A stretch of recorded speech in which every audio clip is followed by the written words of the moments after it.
Monster Joy. Yeah. They could also have a... I think with how Liquid have been playing, Onic might even be considering Harith a little bit down the line.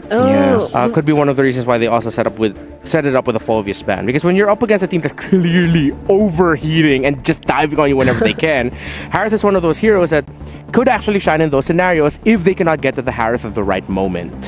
What about the Kalea 2?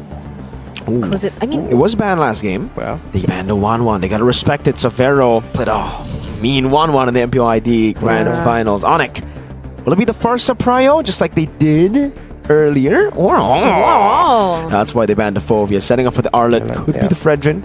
Could be. Could be a strong combo. Liquid need to... I think could be good for Liquid if they go for formation that's a little bit more spread out. They can take individual micro fights in the bigger picture of a team fight. But now they're going to be playing around something static. They play around the Farsa for Sanji. And, well, Tlph gets his Lancelot. Yeah, a big gamble again, picking up the Farsa against the Arlet. Yeah, and then the Lancelot, knowing that there's going to be a Fred and most likely a Fredrin and an Arlot on the other side. It doesn't have to be a Fredrin. Kadita early!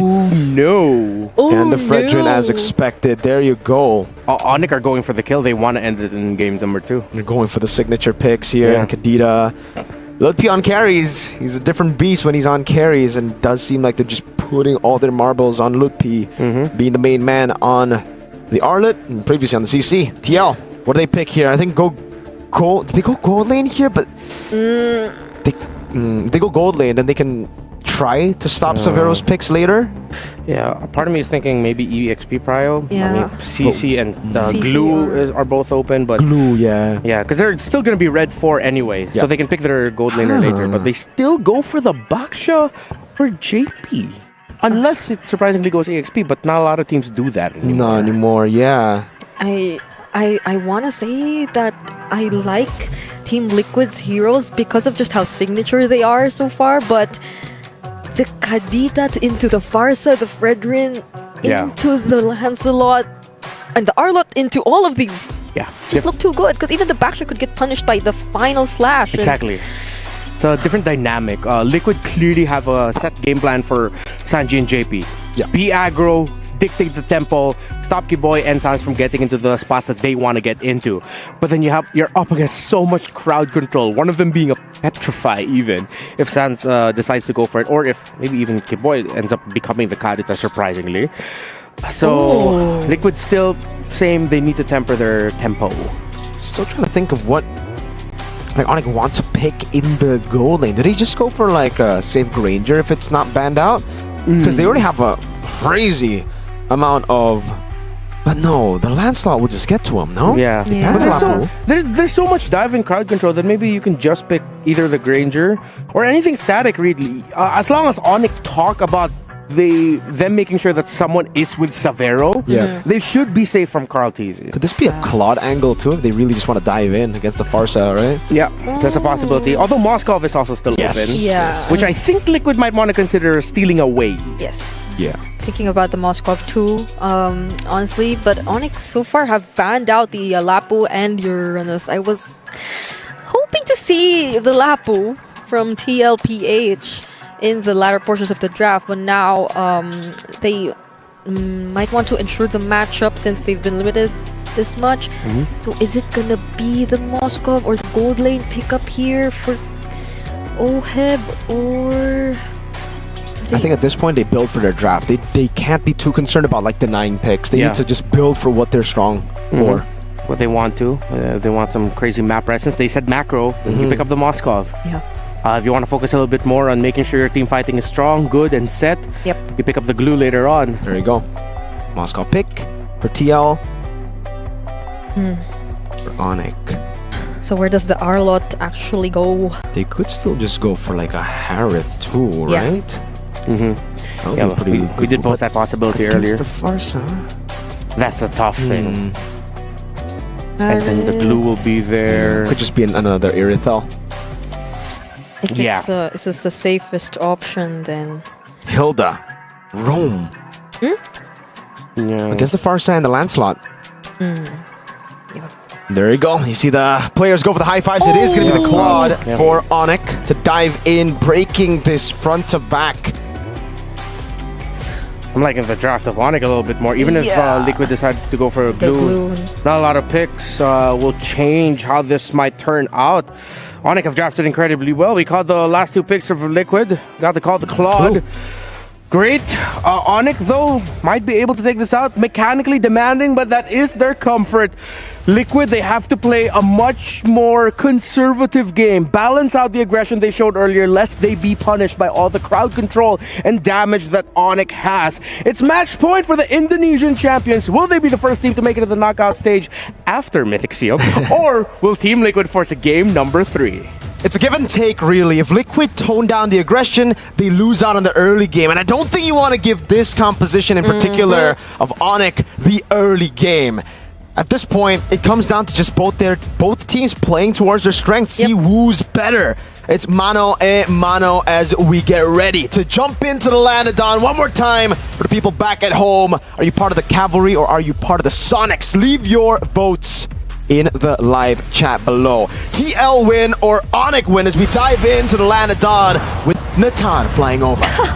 This is literally them playing to their strengths, banking on their comfort picks as well. But apparently it's an XP Hilda and a Roam our lot for Onic ID. So it seems like the aggression nonetheless doesn't change. It just has a little bit more of the element of crowd control too, and surprise in the mid lane, which I feel like you'd have to be careful of if you're Sanji. I mean, he does have the Purify, that's one, but you don't want to have to use it every now and then because of the final slashes and because of the knockups from Sans. Good take by Severo there. Master Assassin for both the gold laners. Pull yourself together again back to back for Sans in the mid lane. Everything else does seem quite normal. Nothing out of the ordinary. Yeah.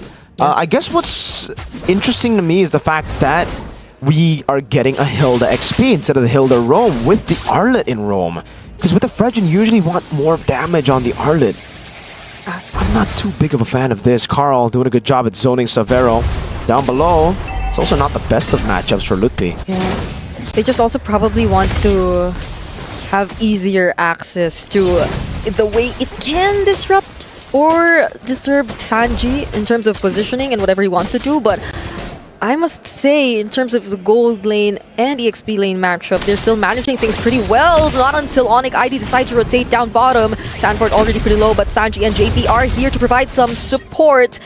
But Sans and Tlph, or Kyrie rather, will be there too, so they won't be converting anything into a kill just yet. But I take it back.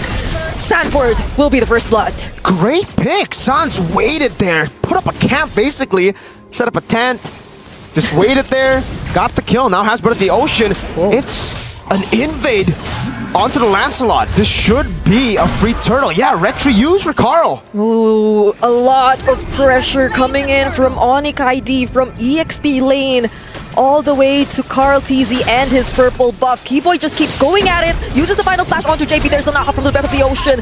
Tlph gets the last hit too, and they take orange. Even orange. Wow. This is really good by Onic. So this is like a different Sans, Breath of the Ocean!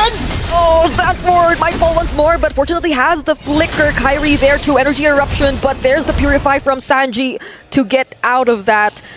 Insane control from Onic ID. Pressure too, you could definitely see that Carl TZ is not having the best time of his life. You really have to respect the level of coordination by Onic here. Because the way you play the Fredgen nowadays is very different to the way you play Fredgen back in the day. Breath of the Ocean canceling out a possible puncture. Sans gives out the thumbs up. And again, to get back to that point, back in the day, Fredgen was just so strong. You could just invade very early in the game and you would win. Here now, the Fredgen is strong, yes, but you're not a solo hero anymore. You can't just invade alone. You need a team to surround you. And that's why Onic here have just rotated together with the Fredgen constantly and have just punished Liquid when they were caught lacking. I mean, look at Kyrie on the Fredgen 2 levels ahead of Carl. This is not, like Fredgen Lance, that's not how the matchup is supposed to go. This is something.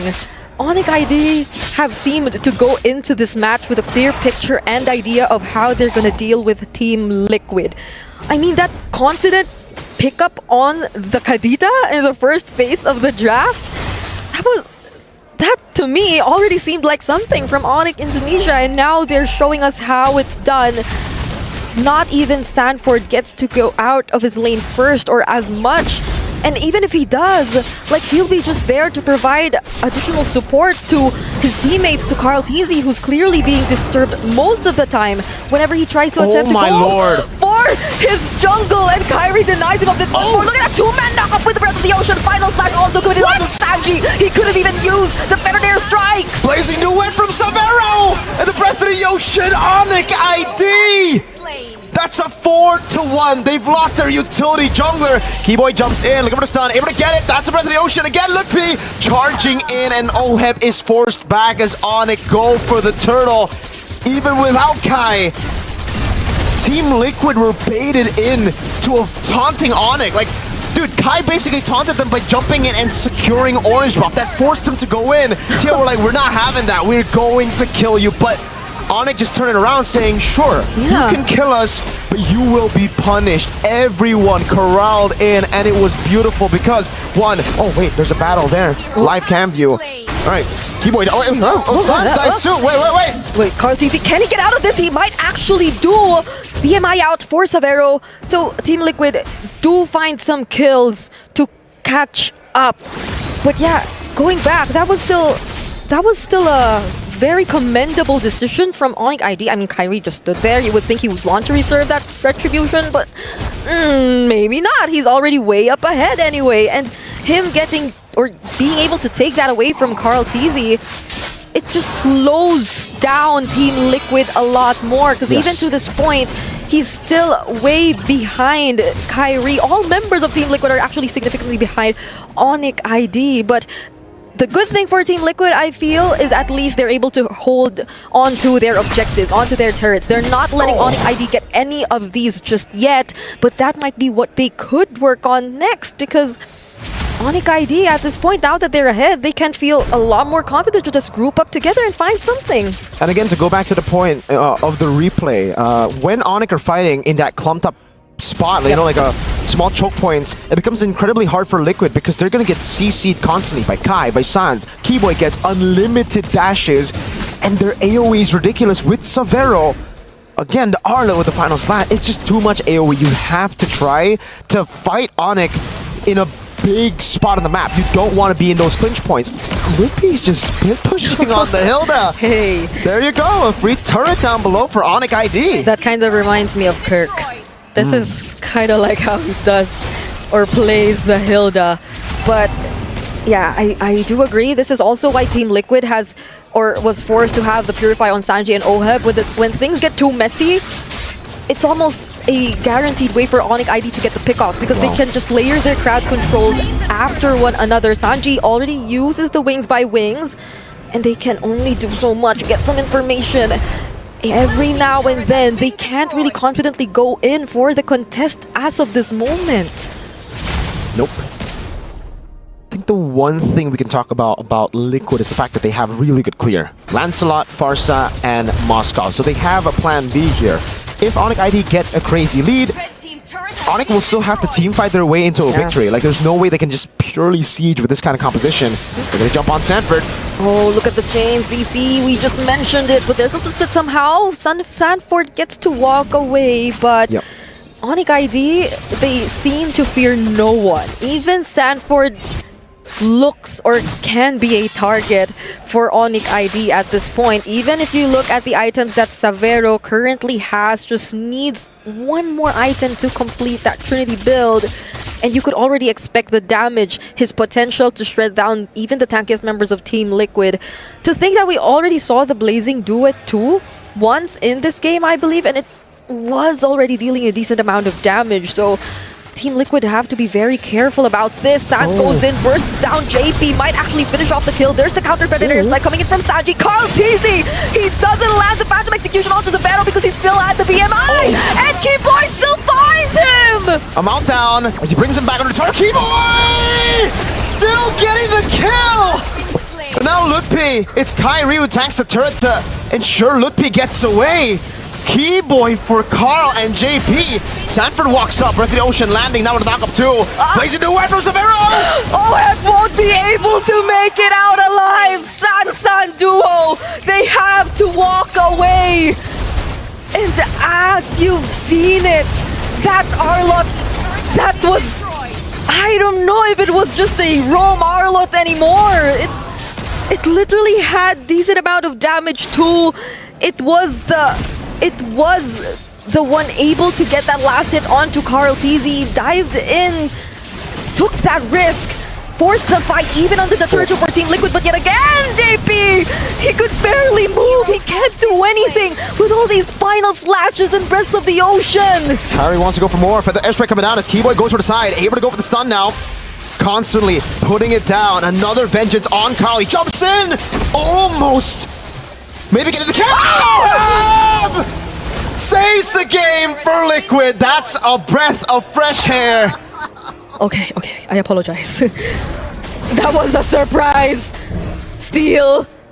Too much of a surprise from OHEB. I can't even recall if there was anyone who could have gave out the information to him.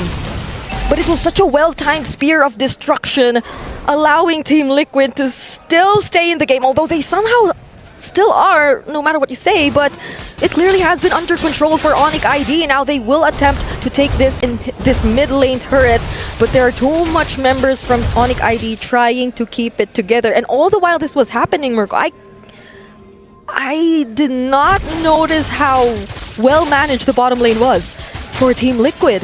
So that was probably also something OHEB was able to do, and now he's working on the other side of the map as well. 3-item power spike, 10 minutes and 47 seconds to claim it. And this is looking good for OHEB. Looking good for Team Liquid too. They've bought a bit more time. Remember, Onic ID, they're kind of fighting against the clock here. The composition should get outscaled.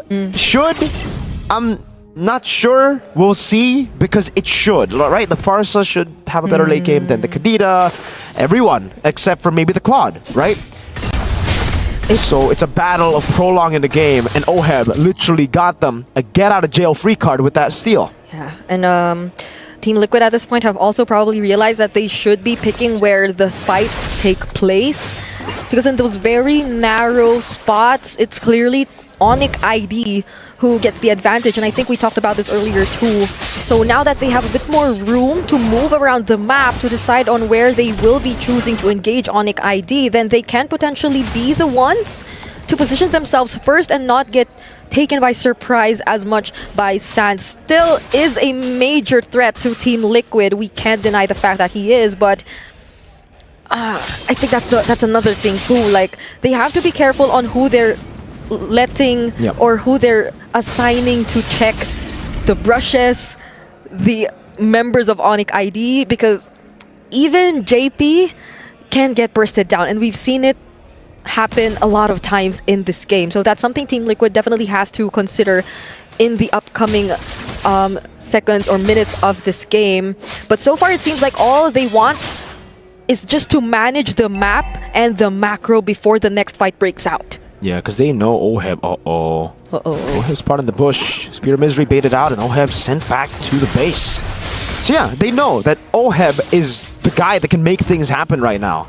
Clearing out the side lanes, appearing in fights, stealing lords. Mans can do everything. And that's why Tlph are going to have to bank on him, at least for now, to continuously hold that way for them. Because if not, then Onic get a free forced error. Yeah. And now it's Onic slowly approaching the Lord. Might be the first ones to actually position and set up for this take. They know that OHEB has just cleared the lane up top. Keyboy is someone you have to pay attention to, but it's not actually any other member they try to go for. It's Sanford who they try to burst down. Sans will also get to receive the damage from the Fettered Airstrike. Tlph trying to zone the other members, but Carl trying to fight Kyrie head on in terms of the retribution, but Kyrie actually wins it out! Kai wins a retry, Severo wipes the back, Carl gets a kill on Kai, but it's 3, 4, 1. Tlph walking up the bush, Carl on the orange buff now as he goes in, secures the orange buff. Keyboy looking for the chase, goes in, able to get the vengeance, but that's about it, only one. Carl should be able to escape. He has all his skills intact for him to make it out alive. But can they still save the game? Final slash trigger committed on the sandboard. There's the Breath of the Ocean. Chain CC all over again. And Savannah with a free hit. There's still some bit of sustain, but it won't keep him safe. Phantom execution from Carl! Jumps in with a puncture, saves the day again. Feathered airstrike coming down to mid lane. Base turret will fall. That's an SOD landing. Oh, him! Gets the Spear of Misery, pins him down. Sans falling. T-Boy as well. JP's the one who gets the shutdown. Oheb didn't get a kill, but TL get 2. Okay, so after that, Team Liquid have somehow still showed some signs of life. They're definitely fighting for this. They want to go for the turrets. 2 members. They see and feel the damage coming in from Sachi and Carl TZ as well. He finds the pin. Now it's Savannah. He's after! Carl TZ! What are you made of? 7 seconds on Sans. Carl jumps in the base. We saw a comeback in game number 1. We see the GOAT shine in game number 2.